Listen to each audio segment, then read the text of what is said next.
हरियाणा में इस बार कांग्रेस राज के संकेत मिल रहे हैं। मतदान के तुरंत बाद आए कई एग्जिट पोल्स ने इस तरफ इशारा किया है।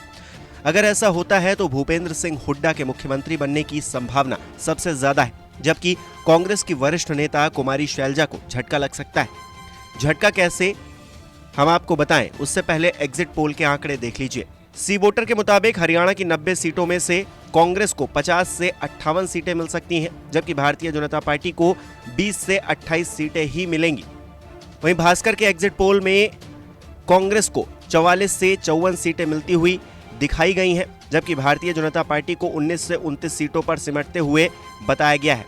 रिपब्लिक का अनुमान है कि कांग्रेस को 55 से 62 सीटें मिलेंगी, जबकि भारतीय जनता पार्टी को 18 से 24 सीटें मिलने का अनुमान लगाया गया है।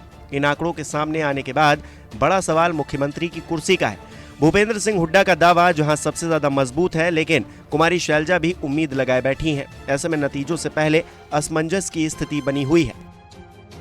अपने काम की तरफ से मुझे नहीं लगता कि मैंने कभी कोई कमी आने दी है, तो ये सब चीजें हैं अब, लेकिन फाइनल कॉल तो हमारी हाई कमांड की ख्वाहिश तो है खुद की, वो जनता सुने। ये सब चीजें होती हैं सबकी, केवल अकेली शैलजा की ख्वाहिश क्यों हो, ये तो पूरे समाज की, जनता की, लोगों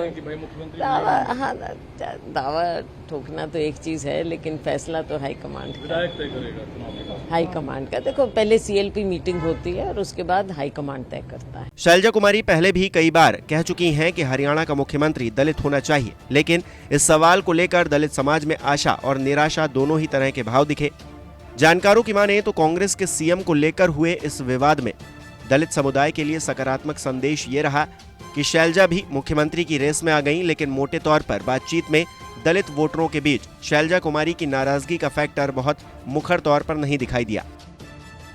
एग्जिट पोल तो अब आए हैं, सुबह भी मैंने बता दिया था आपको, और मैं पिछले कितने दिन से कह रहा हूँ, जब से ये हमने कैंपेन शुरू किया है, कि कांग्रेस के पक्ष में लहर चल रही है।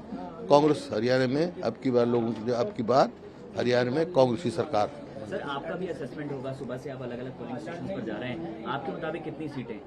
नहीं, सीटें के मैं नहीं कहता, लेकिन भारी बहुमत से कांग्रेस बन जा रही है। 60 से भी ऊपर हो सकती है, और जितनी भी होती है, मैं कह दूँ 60 सीट आ जाए, 70, आपको ये असेसमेंट नहीं होती। असेसमेंट ये है भारी बहुमत से कांग्रेस पार्टी सरकार बना जा रही है। आपको लगता है एग्जिट पोल ठीक होंगे? एग्जिट पोल ठीक होंगे कि सब में 50, 55 इस तरह की सीटें? एग्जिट पोल का तो अपना हिसाब होता है, लेकिन मेरा एग्जिट पोल से मतलब नहीं, मैं तो सुबह से कह रहा हूँ।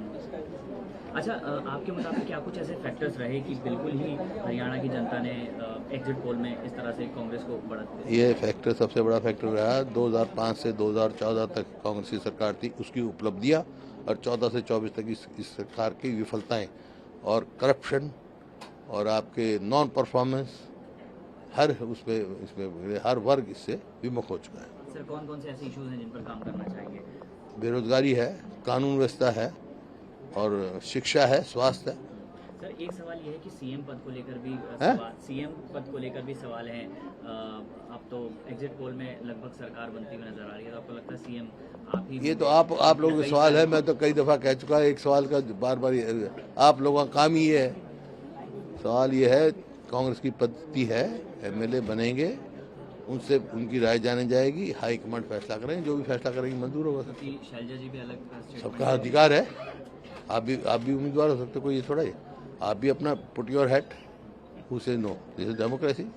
एवरीबॉडी शुड एस्पायर, और जितने ज्यादा उम्मीदवार होंगे, इसका मतलब उतनी कांग्रेस पार्टी मजबूत है। आपको लगता है शैलजा जी का भी अधिकार है?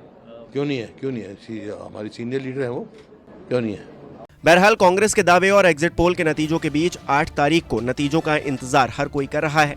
चुनावी नतीजे ही तय करेंगे कि कौन सी पार्टी सत्ता की चाबी संभालेगी, और अगर एग्जिट पोल के नतीजे सही साबित हुए तो कांग्रेस आलाकमान को तय करना है कि कौन मुख्यमंत्री की कुर्सी पर विराजमान होगा। नमस्कार, मैं हूं मानक गुप्ता। अगर आपको हमारा ये वीडियो पसंद आया हो तो इसे लाइक और शेयर जरूर करें, और हाँ, हमें सब्सक्राइब और फॉलो करना ना भूलें, ताकि आप देश और दुनिया की कोई खबर मिस ना करें। तो जुड़े रहिए हमारे साथ और देखते रहिए News 24।